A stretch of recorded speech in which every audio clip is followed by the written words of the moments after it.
Hi guys, Woody here. I want to make a video talking about level 1 gambling and cubing items. So you might know that at the start of the season you can do the challenge rift at level 1 and you get a cache with materials.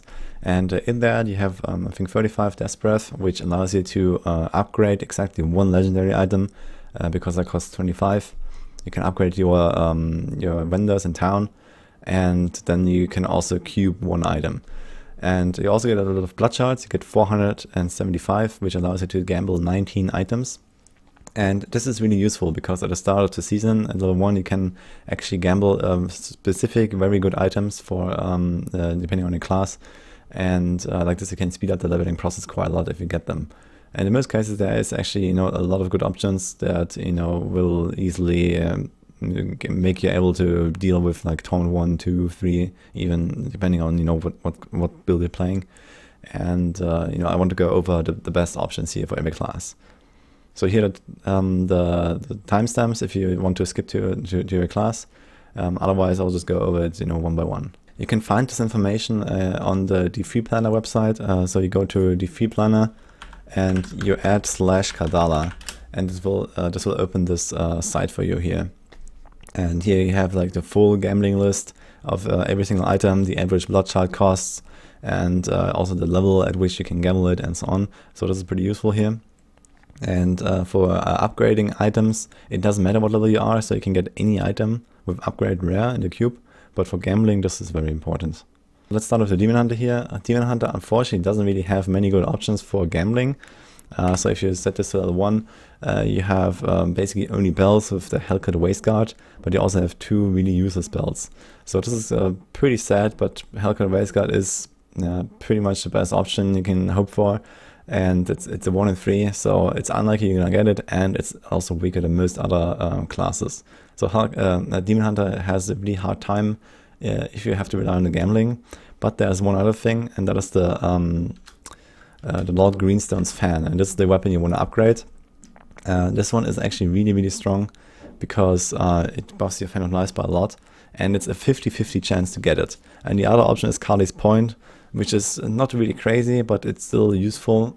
So in case you don't get the 50-50 roll, you still have an okay weapon. But Lord Greenstone actually makes it so that you can run solo T6 until level 70 pretty much, and you do that in the Temple of the Firstborn in Act 2. You need a little bit of practice with this, so you might want to try this out a bit first, but this is definitely a very strong solo leveling option, and perhaps you can even like just carry your group. When you have a 4-man party, you just go like Torment 3 rifts, you one-shot all the elites with Fan of Knives. It is very strong, especially because you can get the pinpoint accuracy Fan of Knives rune very early on. Next up we have Barbarian. Barbarian actually has a few solid choices here. So at level 1 you have 2 different bracers. It's the Seismic Slam bracers and Hammer of the Ancient bracers.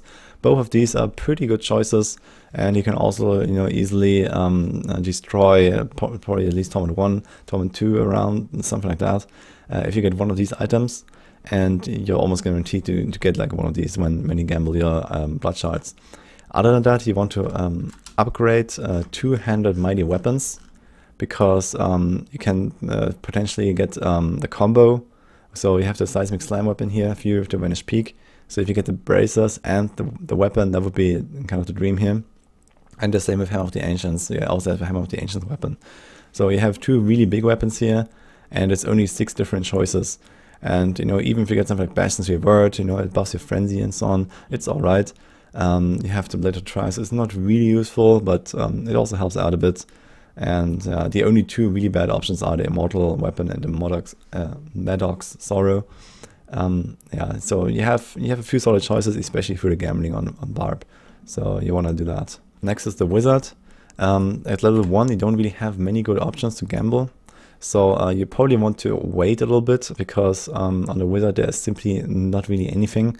But at level 33 you want to save your blood shards until level 33, because there are sources, and you can get Edge Sigil, and there's only 2 sources by that time. So you have a pretty decent chance. You probably also have like the 500 blood shard cap, so you have 20 chances of gambling the source, and that gives you like a pretty decent chance to get it. But it's not as likely as on the other classes where you have only 1 item. But yeah, the other option is Winter Flurry. This one is obviously pretty useless, but Edge Sigil is a really big one, and this will really speed up your leveling if you get it. For your cube, you want to do the ones. You have a couple of really nice one-handed weapons here. For example, the newly buffed Serpent Sparker. This would be pretty nice. You have Wand of Woe, which is really strong. You have Spectral Blade weapon. It's also not bad. So there's a couple of good options, but you also have a lot of trash here. So on Wizard, it's not really that likely to get a good starting setup, but you have a few good options. So it's like, I don't know, maybe a 1 in 3 for the upgrade to get something decent.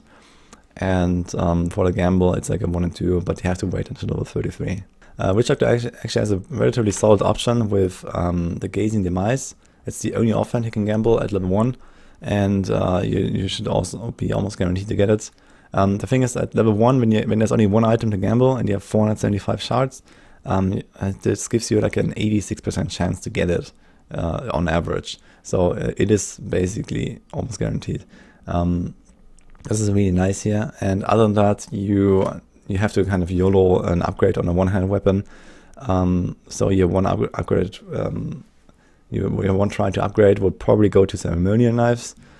So you can get something like the Barber, which would be the dream, because that combos with the Gazing Demise and will make you very, very strong.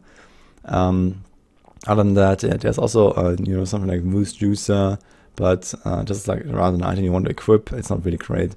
You have a couple like other support stuff like the Star Metal Grookery, and the Dagger of Darts is also a pretty good choice. So this should make it also like really easy to level with this. Yeah, so there's also like a lot of bad options here, but it's your best bet to gamble for a good ceremonial knife. One thing I want to mention is that theoretically you can also try Voodoo Masks. So there's also like around 10 options or so, and you have the Mask of Jaram. So if you get the Gazing Demise for the Spirit Barrage strategy, you could try to go for Mask of Jaram as well with the remaining blood shards. At level 34, there are 4 different Voodoo Masks, but obviously you cannot gamble Voodoo Masks specifically, so there's also helms you're gonna get. But if you upgrade the Voodoo Mask, you might also have a relatively good chance to get the Mask of Jaram, so this would be also a pretty strong combo. But most likely I would prefer the Ceremonial Knife. Okay, Monk. At level 1 you can gamble Bracers. You actually have 3 different options here for Bracers, and they are all relatively good. You have the Tempest Rush Bracer here, which is relatively good. You have the Gangdu Gear, which is very strong, especially in groups, because you just Exploding Palm up everything and you get nice explosions. And you have Pinder's Bride for Wave of Light. All of these are pretty decent. You also have Boots that you can gamble if you want. Yeah, Slashing Tail Kick. And there's the Mystic Allies, which is not as strong, but overall a lot of good choices here. And yeah, you can definitely make something work with this, depending on your group, or if you're leveling solo. Lashing Tail Kick is a pretty solid choice if you get something of this, but otherwise the Exploding Palm is nice. For your upgraded weapon, you want to go with the one-handed fist weapon. There's a lot of trash, but there's also a lot of really good stuff.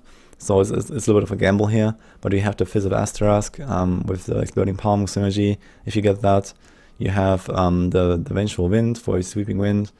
You have Wonkin Lao, it's also pretty decent. You have the Lion's Claw, which is okay. You have Shiro's Blade for Wave of Light, which is very strong. So there's a few really decent options. There's a few that are like, at least useful, like Crystal Fist or so. Yeah, but other than that, you can also get the Shenlongs, so this would be pretty terrible because you can't do anything with them. But yeah, it's like maybe like a 50-50 gamble to get something good here. So Crusader is a little bit of a different story. At level 1, you probably want to gamble shields because you can get the Denial. Denial is a sweep attack shield. That is pretty good and probably the best bet. Otherwise, you can also go for Blast Hammer stuff. So there's Crusader shield with Blast Hammer. There's Braces with Blast Hammer. So if you're feeling lucky, you can try to gamble 2 items. And if you get those, you can try to upgrade one-handed flails, because there's also Johanna's Argument. So this is like a triple synergy you could potentially get, which would be very, very strong, of course. But other than that, Denial is definitely a solid option here. And for your upgrade, you go for 200 flails. So you can So for your upgrade, you go for 200 flayers. There's a couple pretty useful ones. You have the Fate of the Fell, which is very strong. You have Golden Flens, of course, which synergizes with the Denial. So this is really nice.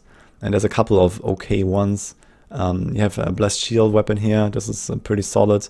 You have this Akarat's thing, which is relatively useless for leveling. You have the Phalanx weapon.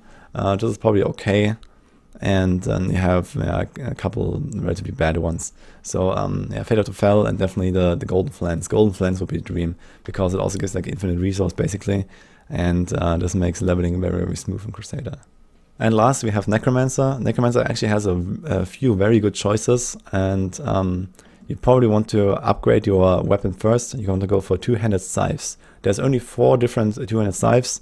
The big one being the Blood-Tide Blade. This is just a really insane weapon because of how much damage you get from this. Other than that, there is the Shadow Hook, which is also alright, and you can try to stack a little bit of essence through passive and so on. And if you have this, you just get like a pretty decent additional damage buff for everything. And especially skeletal mages are very strong on Necromancer. So it depends a little bit on what you upgrade. So you should go for that first. There's also the nice Black Death, which is solid, I would say. And the Bone Spear weapon, which is also alright. So you can make something work with either of those as well. The thing is with Blood-Tide Blade, if you get it, it's very good. And you want to save your blood shards to a little bit later. At level 35, you can get Iron Rose, which synergizes with the Blood Nova and the Blood-Tide Blade, and you can basically like freely cast everything by just using your generator skill. And there's only 2 different phylacteries that you can get at that level, so you have a pretty solid chance of getting it. The other option is the Lost Time, which is relatively useless, but this is probably the way to go when you have Blood-Tide Blade. If you don't have Blood-Tide Blade, you probably want to gamble Gloves. There are the Exploding Corpse Explosion gloves. They are really good, and they're like a solid fallback option when you don't get anything, so you can do that. And there's another option if you want to high roll, and this is the Circle of Nigul's Evil, the skeletal mage ring. This is the only ring you can get at level 1, I think. Then no, there's 2 rings. But this is very strong. So even without a Shadow Hook, just spamming Singularity Mages is extremely strong. And you just have to make sure that you get as much resources as possible, as fast as possible. But they really help you out. You get double the amount of mages and they last longer. So combined with the passive where they last 25% longer, this is very strong, and they do a lot of damage. So that's it for this video. Hope you liked it. I'm pretty sure that this list will stay relevant for most of the future patches as well, because most of the time if Blizzard changes something, they will only change like existing items. So if there's like an update, I will probably update the video or at least comment on it or something. But overall, like nothing really changes with this. So this is it's just a reference for also the future seasons. Yeah. Hope you liked it. I'll see you guys next time.